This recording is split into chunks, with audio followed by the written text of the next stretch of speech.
Somewhere in your first year of life, someone held you for the first time. You didn't know their face yet. You didn't know your own name. You cried. You were fed. You were carried through a world that was pure sensation. And you will never remember any of it. Not because it didn't matter, because your brain made sure you couldn't. This is strange when you think about it. You remember your 10th birthday. You remember your first day of school. You might even remember the smell of your childhood home. But before a certain point, there is nothing. A wall. Scientists call it infantile amnesia, and for over 100 years, nobody could fully explain why it happens. Sigmund Freud noticed it first. He thought the memories were still there, buried, repressed, because they were too disturbing to face. He was wrong about the reason, but he was right that something was being hidden. Here's the strange part. Babies can remember things, short term. A baby recognizes its mother's voice within days of being born. A baby can learn that kicking a mobile makes it spin, and remember that lesson for weeks. So the equipment for memory exists. Something else is missing. What is it? For decades, researchers assumed babies simply didn't have the brain structures needed for long-term memory. The hippocampus, the part of your brain that stores and files away experiences, was thought to be too underdeveloped in infancy to do its job. Case closed, or so it seemed. Then in 2004, psychologist Patricia Bauer ran a study that changed the conversation. She worked with children as young as 1 and tracked what they remembered from staged play sessions weeks and months later. What she found was that toddlers could form memories, real ones. But those memories decayed at a much faster rate than an adult's would. The system wasn't broken. It was just running on a different clock. This told researchers something important. The problem isn't that babies can't make memories. The problem is that babies can't keep them. Think about what your hippocampus is doing right now, without you noticing. Every few seconds, it's making decisions. Is this worth keeping? Is this trivial? It's stitching new information onto a scaffold of old information, connecting today's lunch to yesterday's lunch, connecting a stranger's face to 100 other faces you filed away. That scaffold is the reason you can retrieve anything at all. Without it, a memory has nowhere to attach. It floats, and then it's gone. In infancy, that scaffold barely exists. Neuroscientist Nora Newcomb, who spent much of her career studying how memory develops in children, found that the hippocampus continues producing new neurons at an extraordinary rate through early childhood. New neurons sound like a good thing. More brain cells, more storage, right? But Newcomb's research pointed to something almost the opposite.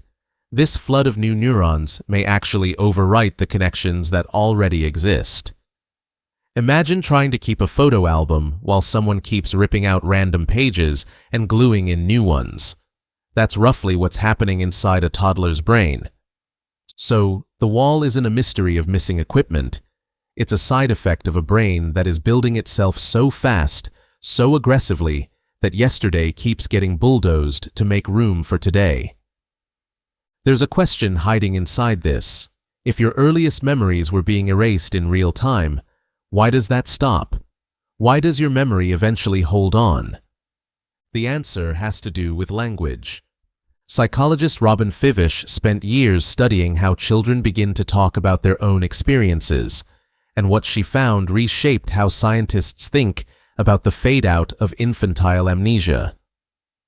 Around age 3 or 4, something shifts. Children start to build a narrative sense of themselves, not just what happened, but what happened to me. Fivish found that children whose parents talked with them in detail about shared experiences, asking questions, filling in gaps, encouraging them to retell the story, developed stronger and more detailed autobiographical memories than children who weren't engaged this way. In other words, memory doesn't just happen to you. It's built, partly through conversation, partly through the act of turning experience into story. This is why your earliest memory probably isn't just a memory. It's a memory you've told, retold, maybe even had confirmed or corrected by someone else who was there. A photograph you saw once might have quietly become a memory in its own right. Your brain isn't a camera, it's an editor, and it never stops working. Here's where it gets stranger. Elizabeth Loftus, a researcher who has spent decades studying the malleability of memory, demonstrated in a series of famous experiments that people can be led to remember events that never happened at all. In one now famous study, adult participants were told stories about their own childhood that included one fabricated detail, getting lost in a shopping mall as a small child. A quarter of them came to believe it. Some added details. A worried expression on a stranger's face. The color of a shirt. None of it had happened. If memory can be planted that convincingly in an adult, imagine how fragile the process is in a 3-year-old who is only just learning what a memory even is. So, what does all of this mean for the wall in your own mind? It means the wall isn't a flaw. It's what a brain looks like while it's under construction. Your earliest years were spent building the very architecture that memory would later depend on. The hippocampus wiring itself, language arriving to give experience, a shape, a sense of self slowly coming into focus. You couldn't remember being a baby because the baby you were hadn't yet built the parts of the brain required to hold on.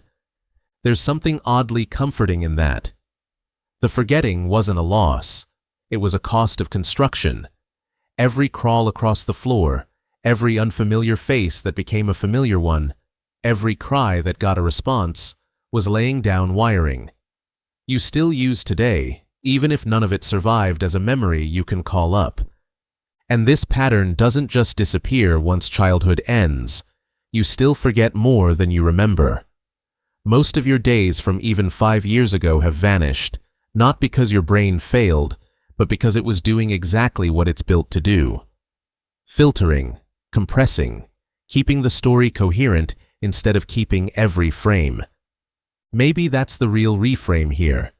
You've spent your whole life assuming memory is a recording, something that should capture everything and hold it forever, and that any gap is a failure. But your brain was never built to be a recording device. It was built to build you. The forgetting isn't the exception, it's the method. So the next time someone asks what your earliest memory is, and you struggle to answer, remember this. It isn't that nothing happened. Everything happened. You were held, you were fed, you were spoken to in a language you didn't understand yet, and all of it built the mind you're using right now to wonder about it. You don't remember being a baby. But the baby you were is the reason you remember anything at all.